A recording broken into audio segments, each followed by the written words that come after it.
trio em Lá menor. E Adagio cantabile. Maria Regina acompanhou a avó até o quarto, despediu-se e recolheu-se ao seu. A mucama que a servia, apesar da familiaridade que existia entre elas, não pôde arrancar-lhe uma palavra, e saiu, meia hora depois, dizendo que Nhanhã estava muito séria. Logo que ficou só, Maria Regina sentou-se ao pé da cama, com as pernas estendidas, os pés cruzados, pensando. A verdade pede que diga que esta moça pensava amorosamente em 2 homens ao mesmo tempo, um de 27 anos, Maciel, outro de 50, Miranda. Convenho que é abominável, mas não posso alterar a feição das coisas, não posso negar que se os 2 homens estão namorados dela, ela não o está menos de ambos. Uma esquisita, em suma, ou, para falar como as suas amigas de colégio, uma desmiolada. Ninguém lhe nega coração excelente e claro espírito, mas a imaginação é que é o mal, uma imaginação adusta e cobiçosa, insaciável principalmente, avessa à realidade, sobrepondo as coisas da vida a outras de si mesma, daí curiosidades irremediáveis. A visita dos 2 homens, que a namoravam de pouco, durou cerca de 1 hora. Maria Regina conversou alegremente com eles, e tocou ao piano uma peça clássica, uma sonata, que fez a avó cochilar um pouco. No fim discutiram música. Miranda disse coisas pertinentes acerca da música moderna e antiga, a avó tinha a religião de Bellini e da Norma, e falou das toadas do seu tempo, agradáveis, saudosas e principalmente claras. A neta ia com as opiniões do Miranda, Maciel concordou polidamente com todos. Ao pé da cama, Maria Regina reconstruía agora tudo isso, a visita, a conversação, a música, o debate, os modos de ser de um e de outro, as palavras do Miranda e os belos olhos do Maciel. Eram 11 horas, a única luz do quarto era a lamparina, tudo convidava ao sonho e ao devaneio. Maria Regina, à força de recompor a noite, viu ali 2 homens ao pé dela, ouviu-os, e conversou com eles durante uma porção de minutos, 30 ou 40, ao som da mesma sonata tocada por ela, lá, lá, lá. Segunda Allegro ma non troppo. No dia seguinte a avó e a neta foram visitar uma amiga na Tijuca. Na volta a carruagem derribou um menino que atravessava a rua, correndo. Uma pessoa que viu isto, atirou-se aos cavalos e, com perigo de si própria, conseguiu detê-los e salvar a criança, que apenas ficou ferida e desmaiada. Gente, tumulto, a mãe do pequeno acudiu em lágrimas. Maria Regina desceu do carro e acompanhou o ferido até a casa da mãe, que era ali ao pé. Quem conhece a técnica do destino adivinha logo que a pessoa que salvou o pequeno foi um dos 2 homens da outra noite, foi o Maciel. Feito o primeiro curativo, o Maciel acompanhou a moça até a carruagem e aceitou o lugar que a avó lhe ofereceu até a cidade. Estavam no engenho velho. Na carruagem é que Maria Regina viu que o rapaz trazia a mão ensanguentada. A avó inquiria a miúdo se o pequeno estava muito mal, se escaparia. Maciel disse-lhe que os ferimentos eram leves. Depois contou o acidente. Estava parado, na calçada, esperando que passasse um tílburi. Quando viu o pequeno atravessar a rua por diante dos cavalos, compreendeu o perigo, e tratou de conjurá-lo, ou diminuí-lo. Mas está ferido, disse a velha. Cousa de nada. Está, acudiu a moça, podia ter se curado também. Não é nada, teimou ele, foi um arranhão, enxugo isto com o lenço. Não teve tempo de tirar o lenço, Maria Regina ofereceu-lhe o seu. Maciel, comovido, pegou nele, mas hesitou em maculá-lo. Vá, dizia-lhe ela, e vendo-o acanhado, tirou-lhe e enxugou-lhe, ela mesma, o sangue da mão. A mão era bonita, tão bonita como o dono, mas parece que ele estava menos preocupado com a ferida da mão que com o amarrotado dos punhos. Conversando, olhava para eles disfarçadamente e escondia-os. Maria Regina não via nada, via-o a ele, via-lhe principalmente a ação que acabava de praticar, e que lhe punha uma auréola.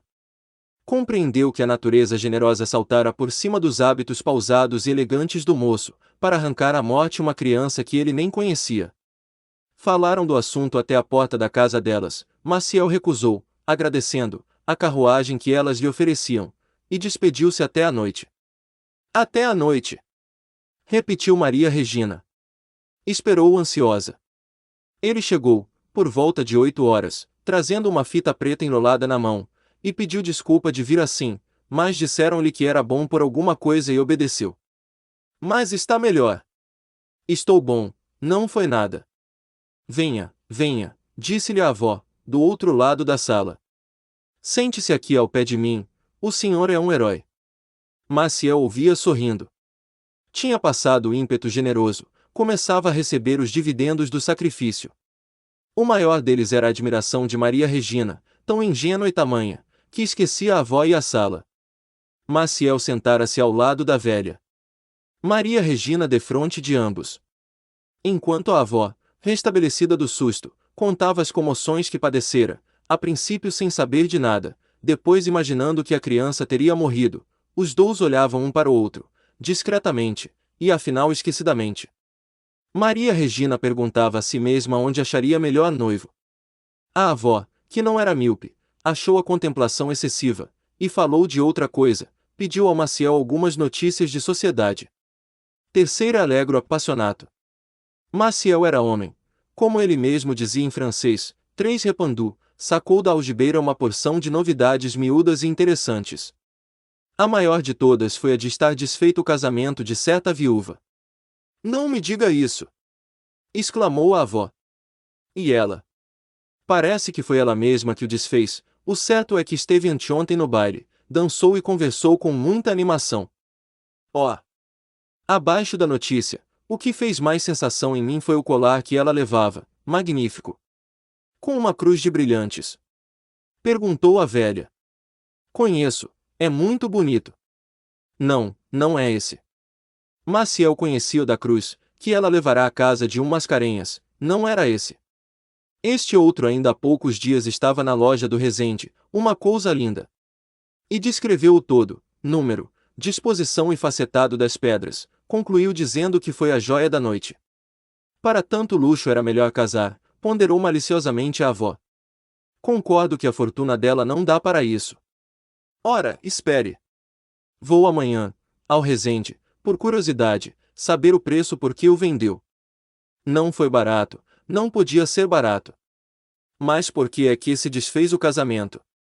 Não pude saber, mas tenho de jantar sábado com o Venancinho Correia, e ele conta-me tudo. Sabe que ainda é parente dela.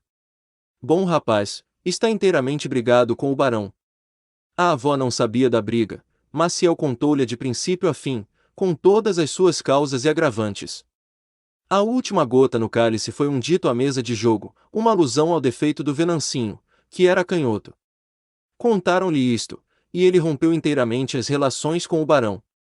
O bonito é que os parceiros do barão acusaram-se uns aos outros de terem ido contar as palavras deste. Maciel declarou que era regra sua não repetir o que ouvia à mesa do jogo, porque é lugar em que há certa franqueza. Depois fez a estatística da Rua do Ouvidor, na véspera, entre 1 e 4 horas da tarde. Conhecia os nomes das fazendas e todas as cores modernas. Citou as principais toiletes do dia. A primeira foi a de mim. Pena Maia, baiana distinta, 3 psut. A segunda foi a de Mliri. Pedrosa, filha de um desembargador de São Paulo, adorável. E apontou mais 3, comparou depois as 5, deduziu e concluiu. Às vezes esquecia se falava francês, pode mesmo ser que não fosse esquecimento, mas propósito, conhecia bem a língua, exprimia-se com facilidade e formularam um dia este axioma etnológico, que há parisienses em toda a parte. De caminho, explicou um problema de Voltarete. A senhora tem 5 trunfos de espadilha e manilha, tem rei e dama de copas. Maria Regina ia descambando da admiração no fastio, agarrava-se aqui e ali, contemplava a figura moça do Maciel, recordava a bela ação daquele dia, mas ia sempre escorregando, o fastio não tardava a absorvê-la. Não havia remédio. Então recorreu a um singular expediente. Tratou de combinar os 2 homens, o presente com o ausente, olhando para um, e escutando o outro de memória, recurso violento e doloroso, mas tão eficaz, que ela pôde contemplar por algum tempo uma criatura perfeita e única. Nisto apareceu o outro, o próprio Miranda. Os 2 homens cumprimentaram-se friamente, Maciel demorou-se ainda uns 10 minutos e saiu. Miranda ficou. Era alto e seco, fisionomia dura e gelada. Tinha o rosto cansado, os 50 anos confessavam-se tais, nos cabelos grisalhos, nas rugas e na pele. Só os olhos continham alguma coisa menos caduca. Eram pequenos, e escondiam-se por baixo da vasta arcada do sobrolho, mas lá, ao fundo, quando não estavam pensativos, centelhavam de mocidade.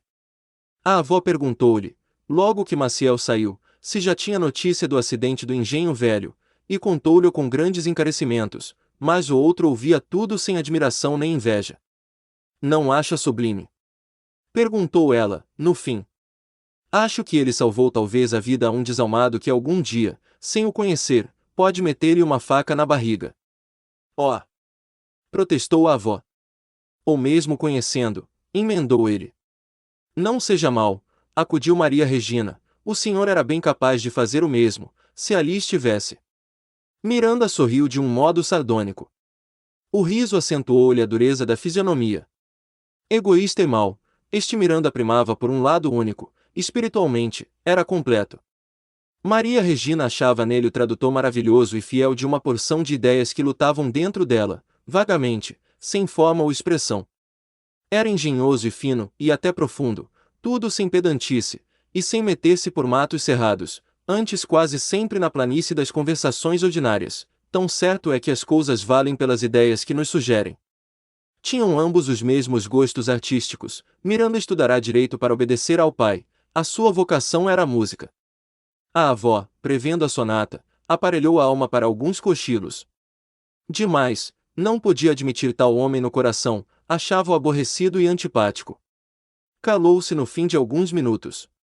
A sonata veio, no meio de uma conversação que Maria Regina achou deleitosa, e não veio senão porque ele lhe pediu que tocasse, ele ficaria de bom grado a ouvi-la. Vovó, disse ela, agora de ter paciência. Miranda aproximou-se do piano. Ao pé das arandelas, a cabeça dele mostrava toda a fadiga dos anos, ao passo que a expressão da fisionomia era muito mais de pedra e fel. Maria Regina notou a graduação, e tocava sem olhar para ele, difícil coisa, porque, se ele falava, as palavras entravam-lhe tanto pela alma, que a moça insensivelmente levantava os olhos, e dava logo com um velho ruim. Então é que se lembrava do Maciel, dos seus anos em flor, da fisionomia franca, meiga e boa, e afinal da ação daquele dia. Comparação tão cruel para o Miranda, como fora para o Maciel o cotejo dos seus espíritos. E a moça recorreu ao mesmo expediente. Completou um pelo outro, escutava este com o pensamento naquele, e a música ia ajudando a ficção, indecisa a princípio, mas logo viva e acabada. Assim Titânia, ouvindo namorada a cantiga do tecelão, admirava-lhe as belas formas, sem advertir que a cabeça era de burro. Quarta minueto. 10, 20, 30 dias passaram depois daquela noite, e ainda mais 20, e depois mais 30. Não há cronologia certa, melhor é ficar no vago. A situação era a mesma. Era a mesma insuficiência individual dos dois homens, e o mesmo complemento ideal por parte dela, daí um terceiro homem, que ela não conhecia. Maciel e Miranda desconfiavam um do outro, detestavam-se a mais e mais, e padeciam muito, Miranda principalmente, que era a paixão da última hora. Afinal acabaram aborrecendo a moça. Esta viu-os ir pouco a pouco. A esperança ainda os fez relapsos, mas tudo morre, até a esperança, e eles saíram para nunca mais. As noites foram passando, passando. Maria Regina compreendeu que estava acabado. A noite em que se persuadiu bem disto foi uma das mais belas daquele ano, clara, fresca, luminosa. Não havia lua, mas nossa amiga aborrecia a lua, não se sabe bem por quê, ou porque brilha de empréstimo, ou porque toda a gente a admira, e pode ser que por ambas as razões. Era uma das suas esquisitices. Agora outra. Tinha lido de manhã, em uma notícia de jornal, que há estrelas duplas, que nos parecem um só astro.